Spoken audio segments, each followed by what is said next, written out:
it's Ms Heidi. I have a book about camping. A camper is a different kind of transportation. There are campers that you can actually drive. This camper is pulled behind a car or a truck with a trailer, and it has a trailer hitch that you'll learn more about. Some people camp in just teepees or tents out in their yard or outside. When my children were young, they used to have a tent that they would put up in the backyard, and then they'd put a long extension cord from the house down through the deck and into the backyard so they didn't miss their TV. Yes, that's not real camping to Miss Heidi, but it is to some people. Anything that you can be outside is good. But this is a funny story about camping. I wonder if any of you will go camping, hopefully this summer. It's a fun thing to do. And one of my favorite desserts comes from when people camp a lot: s'mores.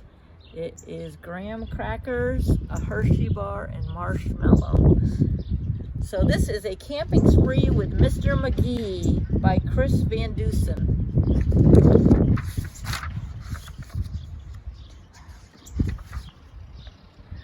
Early one morning at 7:03, Mr. McGee and his little dog Dee packed up the camper and hitched up the load, hopped in the Rambler, and then hit the road. Quick fact, Ms Heidi used to have a Rambler when she was a teenager. Well, my parents did. It's a car you never hear about anymore.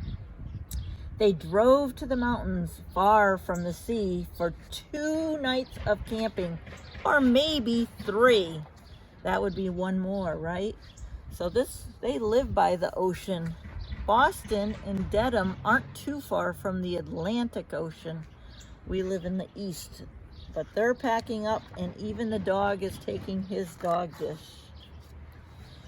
"There's nothing like camping," said Mr. McGee. "I know you will love it. Just wait and see. The views are fantastic. There's hardly a sound. Aside from the wildlife, there's no one around. And the air is so sweet, you'll sleep like a log," said Mr. McGee to his small spotted dog. The dog's riding in the front of the car that is pulling the camper. A few hours later, they took a sharp right and found a great spot to lay camp for the night. It was high on a hill with a bright view of Mount Adams, Mount Lincoln, and Jefferson too. Look at the beautiful mountains. There aren't too many mountains in Dedham. There's hills, but in New Hampshire there's big mountains. Vermont there's big mountains. Even Maine, New York. So we'd probably have to take a few-hour drive. But perhaps the most wonderful feature of all was a brook that ran over a steep waterfall. There's the brook. And the big waterfall. As the embers went out, they felt really tired and dozy. So they climbed in their bunk beds, all comfy and cozy. But while they were sleeping without a care, along came a stumbling, bumbling bear. A kindly old bear whose sight wasn't so clear. He couldn't see so far and he couldn't see so near. But he could smell marshmallows, sticky and sweet. This smell made him hungry and he wanted a treat. There they are sleeping in their bunk beds. Some of you may have bunk beds. Those are 2 beds that are, one is on top, they call the top bunk, and the bottom of the bunk bed. And you decide which one you want. Usually the older sibling or sleeps on top. But so there's the bear, there's the car and the trailer hitch, and there's the marshmallows over here. Were they silly to leave those outside? He sniffed out the place where the marshmallows lay, but the car and the camper were in the bear's way. Yet that didn't stop the sneaky old snitch. He simply tried squeezing right under the hitch. Oh, there's the hitch. And he tried to get under it, but he was a big bear. And there goes the hitch. He pushed up the hitch, which let go with a snap.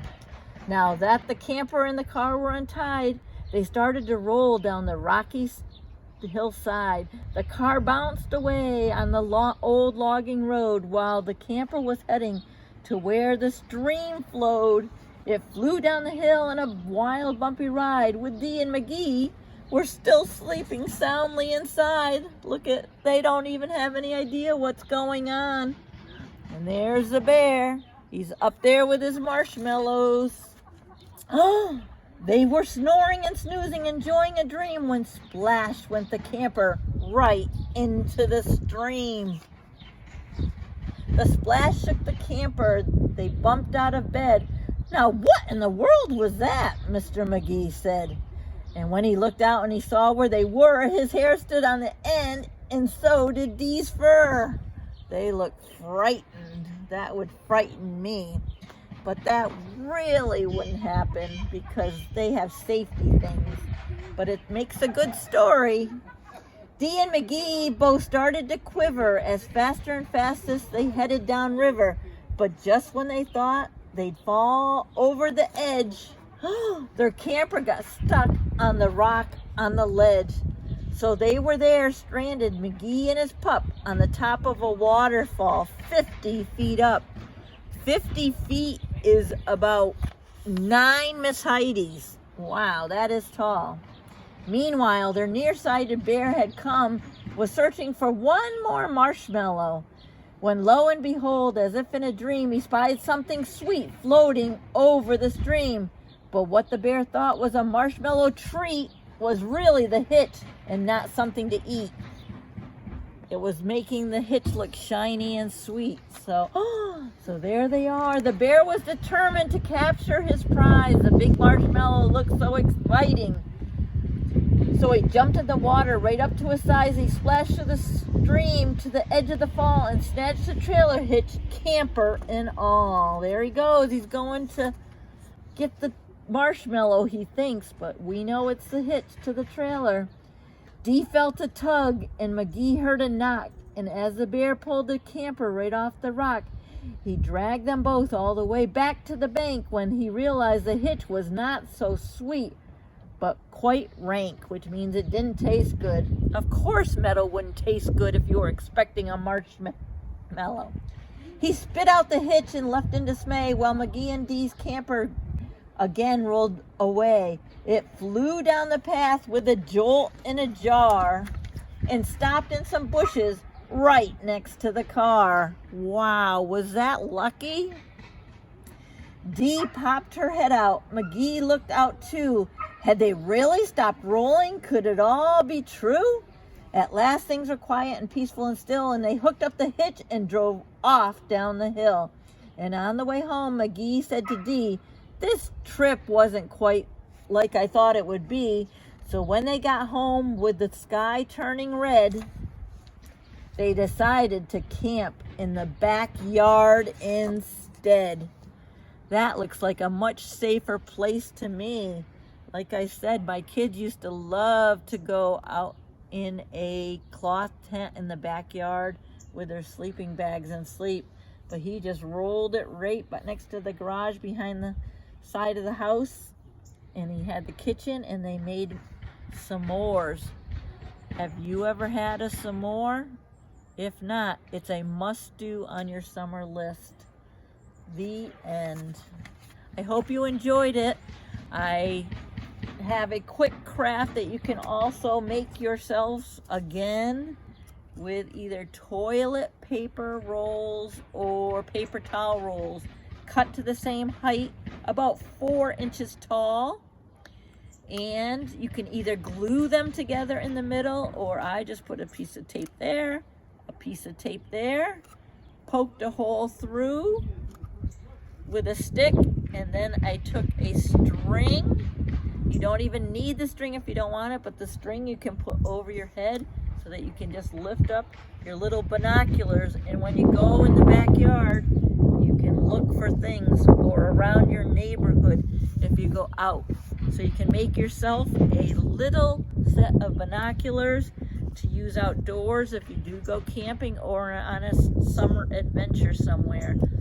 And you can decorate it, you can paint it, you can put stickers, crayons, whatever you want. Again, you just have to attach them in the middle, on the top and bottom, cut a coal, put a string on, put them over your neck if you want, but if you don't, they work fine. without being over your neck, and you look through and spy what's in the hood. All right, take care. Miss you all. I wish we could be together more often, but stay safe until we can. Love you. Bye.